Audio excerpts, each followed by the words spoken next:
तार साहब, important development हुई है शंघाई कोऑपरेशन ऑर्गेनाइजेशन के अंदर, जहां पे चाइनीज ने बड़ा इम्पोर्टेंट एक इवेंट किया, लेकिन उसमें भारत और पाकिस्तान की लीडरशिप की एक तो मुलाकात नहीं हुई, हैंडशेक नहीं हुआ, कोई ऐसी चीज सामने नहीं आई। बच्चा बच्चा जानता है, सब जानते हैं। एक वीडियो वायरल हो रही थी जिसमें प्रधानमंत्री मोदी पुतिन के साथ बात करते हुए जा रहे हैं, जबकि दूर खड़े शाहबाज शरीफ हसरत भरी निगाहों से उस तरफ देखते हैं कि काश मोदी की जगह मैं पुतिन से बात कर रहा होता। लेकिन भाई हेलो ओ शाहबाज शरीफ, सपने ना औकात के अनुसार देखने चाहिए, है कि नहीं? तो सर क्वेश्चन है कई सारे, जवाब देंगे आप। क्वेश्चन है कई सारे, जवाब देंगे आप। शरीफ और मुनीर को याद आए उनके पुराने बाप। वाह वाह वाह वाह वाह वाह वाह। और दूसरा, पहलगाम के वाकये का भी जिक्र हुआ और जाफर एक्सप्रेस का भी जिक्र हुआ, जो पाकिस्तान में दहशतगर्दी का हमला हुआ था और जो पहलगाम कश्मीर के अंदर दहशतगर्दी का हमला हुआ था। एक तो जरा इसकी सिग्निफिकेंस पे बात करें, दूसरा अमेरिका के अंदर तारड़ साहब कैसे देखा जा रहा है एससीओ को, क्योंकि ट्रंप एडमिनिस्ट्रेशन कह रही है कि इंडिया हमारा पार्टनर है, लेकिन it is cosying up with the authoritarians and Chinese. इस पे जरा कमेंट कीजिएगा। और दूसरा, ट्रंप साहब ने भी बड़ी एक स्टेटमेंट जारी की है इंडिया के हवाले से कि हमें अब्यूज किया जा रहा है और हमें फायदा कोई नहीं मिल रहा है इनके साथ ट्रेड पे। कैसे देखते हैं एससीओ और ट्रंप साहब की स्टेटमेंट को? चीमा साहब, इस दफा जो एससीओ को किस तरह देखा जा रहा है, जो वॉशिंगटन डीसी इसको किस तरह आज किस नजर से देख रहा है, मैं उस पर बात करना चाहूंगा। ठीक है जी। फिर उसके बाद मैं देखना चाहूंगा कि मोदी साहब 7 साल के बाद चाइना गए हैं। पहले अपने किसी सीनियर वजीर को भेजते थे, क्योंकि जाहिर है वो विश्व गुरु हैं। विश्व गुरु छोटे छोटे इवेंटों में तो नहीं जाते थे, उनका तो पहले कॉन्सेप्ट यही था। लेकिन चीमा साहब, इसको वॉशिंगटन डीसी देख रहा है कि इस दफा एससीओ के पीछे ऑब्जेक्टिव सिर्फ एंटी डोनाल्ड ट्रंप है, anti America, anti Donald Trump. बल्कि एंटी अमेरिका तो नहीं कहा जा सकता, क्योंकि अमेरिका के पहले सदर बाबा जो बाइडेन भी थे, वो उस वक्त दुनिया सारी उनके साथ थी, क्योंकि वीक फॉरेन पॉलिसी थी। ठीक है जी। चीमा साहब, जो इंटरेस्टिंग चीजें इस वक्त जो मैं देख रहा हूं, एक तो ये था, कहा गया कि ड्रैगन और हाथी का डांस होगा। ड्रैगन और हाथी का डांस होगा, ये डांस हुआ है ये नहीं हुआ, मैं इस पे डाउटफुल हूं। उसकी वजह यह है कि वॉशिंगटन डीसी देख रहा है कि ये सारा कुछ फेक है। वो ये समझते हैं सारा फेक है। ये चाइना से इस वक्त मोदी साहब, जो कि पहले एससीओ को लिफ्ट नहीं कराते थे, खुद गए हैं इस वक्त वहां से, और सिर्फ डोनाल्ड ट्रंप साहब जो है उनको वो प्रेशर क्रिएट करने के लिए गए हैं। वो उन्होंने आज उसको डिफ्यूज किया है। जो उन्होंने ट्वीट की है, उन्होंने कहा कि भारत हमें अब्यूज कर रहा है, उन्होंने इसको डिफ्यूज किया है कि we are not getting into your trap. वो समझते हैं ये ट्रैप है, Washington DC is thinking about it. और उसकी वजह भी यही है कि चाइना के साथ भारत की जंगें हो चुकी हैं। Disputes are already there. Dalai Lama is still sitting in India. इसको आपको नहीं भूलना चाहिए। देखिए, बात की जाए ना, ट्रंप एक जज्बाती और सरफिरा सा इंसान है। पहले कभी इंडिया के साथ हो जाता है, कभी हमायत करने लग जाता है, कभी खिलाफ हो जाता है, कभी उनके खिलाफ ये बयान दे रहा होता है इनके जहाज गिरा दिए। अभी इंडिया के पीछे ना हाथ धो के पड़ गया है कि भाई इंडिया एक बहुत बड़ी इकोनॉमी बनती जा रही है। अब खुद ही उनके पास मिन्नतें करते हुए जा रहा है कि भाई हमें साथ रखो, हमें अलग ना करो। हमने वो जो सरफिरे में आके बयान दे दिए, उनको सीरियस ना लो, माफी दे दो। मोदी का मैंने वो पता नहीं आजकल चल रही है, वो कह रहा है कि हमें इसकी पता नहीं कितनी कॉलें आई, हमने सुनी नहीं है। तो वो इंडिया एक सुपर पावर बन चुका है, उसको अब दुनिया मानती है। इसीलिए ये अमेरिका भी उसके पीछे हाथ धो के पड़ा हुआ है कि हमें साथ रख लो, हमें कहीं ना कहीं छुपा लो। और दूसरी तरफ अमेरिका इसलिए भी उनकी मदद लेना चाह रहा है कि ये अकेले अब चाइना की मुकाबला नहीं कर सकते, यूएसए चाइना की मुकाबला नहीं कर सकते। ये चाहते हैं इंडिया को साथ मिलाएं और फिर जाके चाइना की मदद, चाइना से लड़ने के काबिल हों। लेकिन चाइना ने तो अपना पलटा बदल लिया, वो तो इंडिया के साथ घूमता फिरता हुआ दिखाई देता है, वो तो बेस्ट बडीज बन गए हैं। देखिए, वो मोदी है ना, वो बहुत समझदार लीडर है। वो उसने हर वो काम किया जिसमें उनके मुल्क को फायदा हो। वो ये नहीं देखते कि इसमें अगर हम ये करेंगे तो हमारे मुल्क को ये कर देगा। ट्रंप ने बहुत कोशिश की उनको दबाने की, टैरिफ लगाया, उन्होंने कहा लगाओ, जो लगाना है लगाते जाओ, हम कहीं और जगह पे ट्रेड कर लेंगे। कोशिश इन्होंने बहुत की, लेकिन इस दफा मुझे लग रहा है कि अमेरिका सिर्फ हाथ मलता हुआ रह जाएगा, इसके हाथ में कुछ भी नहीं लगेगा। अब ये पाकिस्तान के माज में बोलने लग गए थे पीछे आके, 4 को दिन पाकिस्तान को पीछे लगाई रखा है। अब फिर इंडिया के पास और ये जो ट्रम्प है ना, इसका सारा हिला हुआ है, उसको तो मर्द वगैरह है, इसलिए ऐसी बैकी बातें करता है। फिर उसके बाद ये है कि क्या चाइना जो है वो भारत जो है क्या मुकम्मल जो है वो निकल चुका है? वॉशिंगटन डीसी में आज ये स्टेटमेंट दे के कि भारत ने 0 टैरिफ जो है वो किया है, लेकिन वो स्टिल नॉट इंटरेस्टेड। इस पे अगर देखा जाए तो क्या इस पे ये उनका जो है सारा प्रेशर जो है वो Washington DC is not receiving, बल्कि रिसेंटली जो स्टेटमेंट वॉशिंगटन डीसी से निकली है कि यूक्रेन वार इज मोदीज वार, उन्होंने अपना प्रेशर मेंटेन कर रखे। वो समझते हैं कि जो पैसा जो तेल रशिया से भारत ले रहा है उसका फायदा या अडानी को है या फिर रशिया को है, क्योंकि वो उसी पैसे से ruble is best performing currency and they are fighting Ukraine. ठीक है, अब आप समझिए इसको, मैं आपको क्लैरिफाई करता हूं, this is very funny. Russia से भारत खरीद रहा है तेल सस्ते दामों में, भारत इसको रिफाइन कर रहा है, भारत यही तेल यूरोप में बेच रहा है। यूरोप में एक देश है जिसका नाम है यूक्रेन, यूक्रेन भी भारत को पैसे दे रहा है, यूक्रेन भारत से वो तेल खरीद रहा है, यूक्रेन भारत का खरीदा हुआ तेल अपने हथियारों में, अपने टैंकों में डाल रहा है, वो लड़ रहा है रशिया से लड़ रहा है, तो रशिया के ऊपर फिर और रिस्ट्रिक्शंस बढ़ रहे हैं, जिसकी वजह से तेल सस्ता हो रहा है, जिसकी वजह से भारत वो तेल खरीद रहा है, जिसकी वजह से भारत रिफाइन करके वापस यूक्रेन को। हाँ, गया समझाते समझाते यही स्टोरी है दोस्तों, टोटल उनकी एजेंडे का हिस्सा है ये making America great again, manufacturing in America, hiring American और बाहर से फैक्ट्रियों को वापस लेकर आना, ये उनका हिस्सा है ये सारी चीजें। बल्कि यहाँ पे मैं एक और हैरान होऊंगा चीमा साहब, मैं समझता हूं कि मेरे ख्याल में इस वक्त भारत के अंदर जो है वो रिलेशनशिप के अंदर दरारें आ रही हैं। वॉशिंगटन डीसी ये भी देख रहा है कि doctor Jaishankar not going to China is a huge big deal. अंदर इनके इख्तलाफात शुरू हो चुके हैं, ये भी देखा जा रहा है। मैंने आपको पहले भी अर्ज किया था कि वॉशिंगटन डीसी इस लेंस से भी देख रहा है कि RSS even then is looking for alternate leadership. तो उसमें चीमा साहब देखा जाए तो ये जो डॉक्टर जयशंकर का साहब का साथ ना जाना, ये भी उसी का हिस्सा है।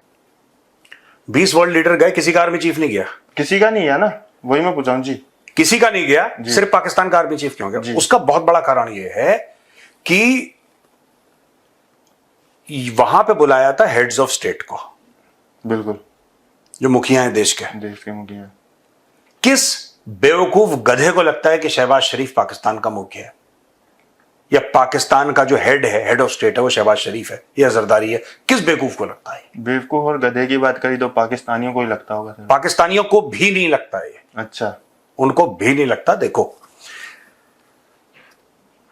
ये शहबाज शरीफ जो गया है जी, शहबाज शरीफ एक मास्क, एक मुखौटा है। अच्छा, ठीक है, ठीक है मिश्रा जी, शहबाज शरीफ महज एक मुखौटा है, उसको सामने रख दिया है कि ठीक है हमारे पास भी एक टाई पहनने वाला एक बंदा है, जिसको कोट एंड कोट इलेक्शन से हम लोग एक डेमोक्रेसी, ये जब मुखौटा पहनना पड़ता है तब शहबाज शरीफ को आगे कर देते हैं। ठीक है, लेकिन पीछे खड़ा है आसिम मुनीर खड़ा है पीछे। अब आसिम मुनीर जो है वो असली में चीज जाके जो भी डीलिंग है चाइना के साथ वो करेगा। और आसिम मुनीर का जाना क्यों जरूरी है सर? इसलिए जरूरी है मेरे भाई मिश्रा जी, क्योंकि आसिम मुनीर गया था जूठे बर्तन धोने व्हाइट हाउस, खाने के बाद उससे बर्तन भी धुलवाए थे, तो बिल नहीं दे पाया तो बोला तू बर्तन धो, जैसे ढाबे में होता है ना, पैसा नहीं दे पाते। समझ गए आप? ये चीज है। वो हमेशा कहते रहे हैं कि मैं एससीओ के कंट्रीज तो नहीं, ब्रिक्स के कंट्रीज को मैं उनके ऊपर टैरिफ लगाऊंगा। क्या ये टैरिफ बर्दाश्त कर पाएंगे मेंबर सारे? और ये किस तरह इस तरीके इन चीजों को किस तरह डिफ्यूज किया जाएगा? इस वक्त चीमा साहब, मैंने जिस तरह आपको कहा है कि अब दोनों तरफ से पैकेजेस अब आएंगे। पाकिस्तान इस वक्त दोनों कैंप्स के अंदर मौजूद है। जो मैं एक कर्ज आपको करना चाह रहा था चीमा साहब, वो देखने वाली बात यह है कि ये डोनाल्ड ट्रंप साहब को क्यों नहीं समझ पा रहे। इतनी कॉम्प्लिकेटेड चीजें नहीं है चीमा साहब। देखें, एक तो डोनाल्ड ट्रंप साहब के बारे में उनके जो नाकदीन है वो कहते हैं कि ही इज अ बिजनेसमैन। होना भी बिजनेसमैन ही चाहिए, तो America is famous for the business. उनकी किताबें उनके बारे में लिखी जा चुकी हैं, उनको क्यों नहीं पढ़ते? डोनाल्ड ट्रंप साहब की हर बात में से एक चीज निकलती है, ट्रेड। तो ये कौन सा इतना मुश्किल लफ्ज है जो भारत की फॉरेन पॉलिसी बनाने वालों को समझ नहीं आ रही है। आज की जो उनकी ट्वीट है उसके अंदर भी यही है कि जो भारत जो हमारे साथ बिजनेस करता है, हमने चीजें बेचता है, लेता कुछ नहीं है। ट्रेड का मतलब क्या होता है कि चीजों का एक्सचेंज करना, बेचना। ट्रंप ये कह रहा है कि साहब भारत तो हमारे साथ कोई बिजनेस करता नहीं है और भारत हमसे कम खरीदता है, हम भारत से बहुत ज्यादा खरीदते हैं। ये बैलेंस ऑफ ट्रेड की बात कर रहा है Trump, and it's okay, it's a fair point. पर क्या कभी ट्रंप ने यह सोचा है कि भारत तुमसे कुछ क्यों नहीं खरीदता है? क्योंकि तुम कुछ बनाते नहीं हो शायद, इसलिए। I am just saying. अब एक देखिए, आप इस चीज को छोड़ दीजिए कि भारत जो है वो अमेरिका से क्या खरीदता है, आप वो बात बिल्कुल छोड़ दीजिए, बाढ़ में गई। भारत क्या खरीदता है, भारत क्या खरीदता है, भारत तो कोई बिजनेस नहीं देता और भारत तो हमसे कुछ परचेज नहीं करता, कोने में डालो। मैं आपसे एक बात पूछता हूं, अमेरिकन जो कि अमेरिका के अंदर रहते हैं वो अमेरिका से कितना खरीदते हैं, जरा ये समझाओ मुझे। जो अमेरिकन माइक्रोवेव ओवन खरीदता है क्या वो मेड इन अमेरिका है? जो अमेरिकन शर्ट खरीदता है क्या वो मेड इन अमेरिका है? क्या वो जो कार खरीदता है, बाइक खरीदता है, वो मेड इन अमेरिका है? जो वो शूज खरीदता है, बनियान खरीदता है, टोपी खरीदता है, चश्मा खरीदता है, क्या वो मेड इन अमेरिका है? आप बताइए ना। मैं इंडियंस को छोड़ दीजिए एक मिनट के लिए, इंडियंस क्या खरीदते हैं अमेरिका से, क्या नहीं खरीदते। अमेरिकन खुद तो अमेरिकन नहीं खरीदते कोई चीज, क्योंकि अमेरिका में बनती नहीं है चीज। तो ये सारी की सारी चीजें कहना कि भारत हमसे कुछ क्या खरीदा तुमसे, यार पता नहीं। उसको बैलेंस करना। आप रशिया के साथ बैलेंस करने के लिए इस दफा आप गए हो वहां पे, जब आप भारत जाता है रशिया के साथ, आज आप उसको बैलेंस करने की कोशिश कर रहे हैं। अमेरिका के ट्रेड को बैलेंस करने की कोशिश क्यों नहीं करते आप? डोनाल्ड ट्रंप साहब को सबसे बड़ा प्रॉब्लम यही है कि आप हमने चीजें बहुत ज्यादा बेचते हो, यहां बेचते हो, लेकिन हमसे लेते कुछ नहीं हो। क्यों नहीं लेते हो भी आप हमसे? क्योंकि तुम कुछ बनाते नहीं हो शायद, इसलिए। सवाल ये है डॉक्टर साहब, ये तो अमेरिका कंफ्यूज है। बाइडेन एडमिनिस्ट्रेशन कह रही है जबरदस्त तेल खरीदो। जो अमेरिका का साबिक सफीर इंडिया में था वो क्या कहता था, जबरदस्त मार्केट को स्टेबलाइज करने के लिए इंडिया को रशिया से तेल खरीदना चाहिए। और दूसरी बात डॉक्टर जयशंकर ने भी की है, उसने कहा यार नहीं तेल खरीदना तो ना खरीदो हमसे, हम कौन सा आपको कह रहे हैं तेल खरीदो। तो सवाल ये है कि एक अमेरिकी सदर 4 साल कहता है तेल खरीदो, कोई प्रॉब्लम नहीं है, दूसरा कहता है तुम तेल मत खरीदो, ये तुम्हारी जंग है। आपका पॉइंट इस जगह तक वैलिड है कि अमेरिका की वीक डेमोक्रेटिक वैल्यूज के साथ America is not competitive anymore. इसका इजहार चाइना और रशिया कर चुका है, क्योंकि चाइना में प्रेसिडेंट शी ने इलेक्शन नहीं लड़ना, वो ठोक के फैसले करते हैं। वो दूसरी साइड पे पुतिन ने ठोक के फैसले करता है, उसने इलेक्शन नहीं लड़ना। डोनाल्ड ट्रंप ने इलेक्शन लड़ना है, डोनाल्ड ट्रंप की पार्टी ने भी इलेक्शन लड़ना है। और तीसरा यहां पे जो डेमोक्रेट पार्टी है, देखे ना बाइडन, उसको पता ही नहीं था मैं जिंदा के मर चुका हूं। 4 साल किस तरीके से ओबामा चला गया, किस तरह चला गया। CNN साथ है, मीडिया प्रोटेक्ट करता है। आज भी ओबामा जो है, आज भी लिबरल मीडिया के लिए हिज गॉड आज भी। तो ये जमहूरियत नहीं है चीमा साहब, ये जमहूरियत नहीं है कि आपका skin colour become a merit.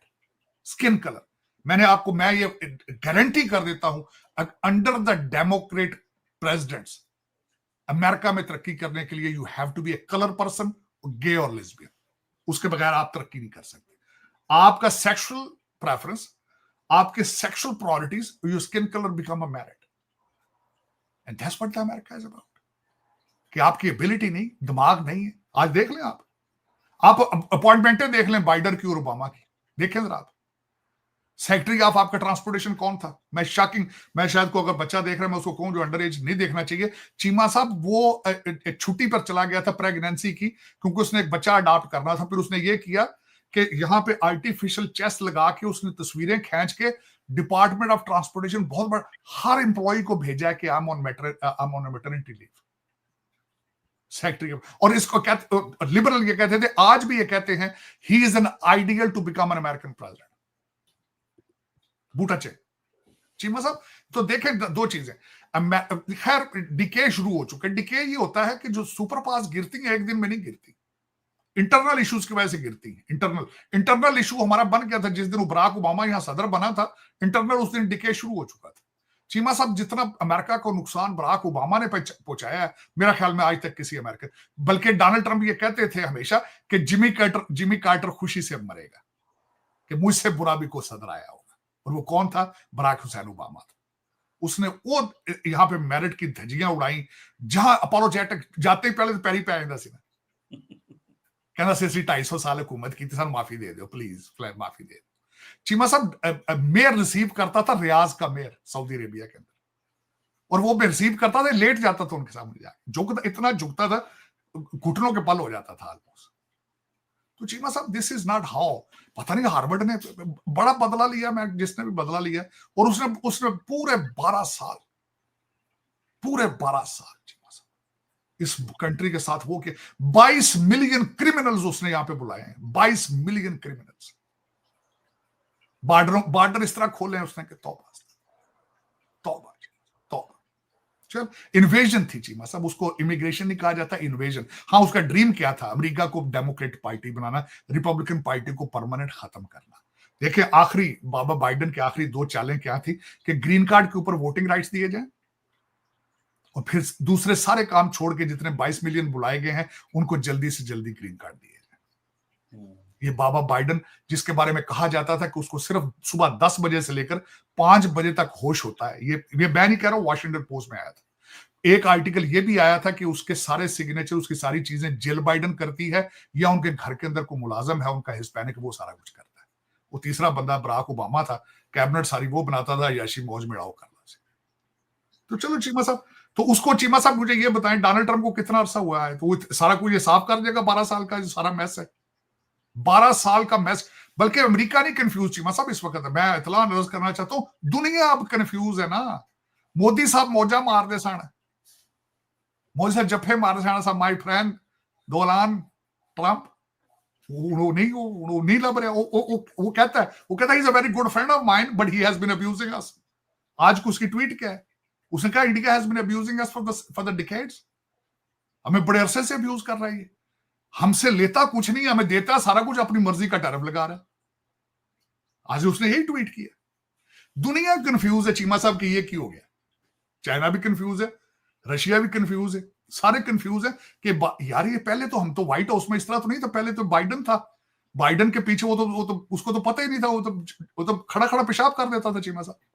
आपने देखा होगा कई जगह गया, खड़ा खड़ा पेशाब कर देता था, सारे वर्ल्ड लीडर मुंह पर स्मेल आने शुरू हो जाती थी, वो खड़ा खड़ा पेशाब कर देता था। अब कंफ्यूज दुनिया कहती यार ये क्या हो गया यार, इधर से तो ये तो हमें क्रिटिसाइज करता है, ये तो सानू कहता है किस तरह हो रहा है। आप मुझे ये बताएं अगले दिन उसने क्या किया? उसने साउथ कोरिया वालों को उसने कहा जहां जहां हमारी आर्मी बेसिस है हमें वो जगह दे दो, हम खुद ही चला लेंगे, नहीं देनी तो हमें हमारे जो वहां ट्रूप्स है उनके पैसे दो। देखे ना, देखे अमेरिका के फायदे की बातें कर रहा है, तो सदर किसका? अमेरिका का है, वो कोरिया का सदर तो नहीं ना। अब आप मुझे कहें जी अब साउथ कोरियन कंफ्यूज हो गए। कंफ्यूज नहीं हुए, अब अमेरिका के लोग जाग गए, सदर अब असली सदर आ गया, वो मुर्दान निकल गया यहाँ से, हकीकी आजादी मिल चुकी है, हकीकी सदर आ गया चीमा साहब, हकीकी सदर आ गया।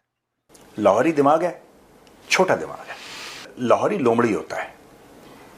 एक बात ध्यान रखना, लाहौरी बुद्धिमान नहीं होता, उसमें शऊर, उसमें अक्ल, उसमें इल्म नहीं है। सही पकड़े हैं।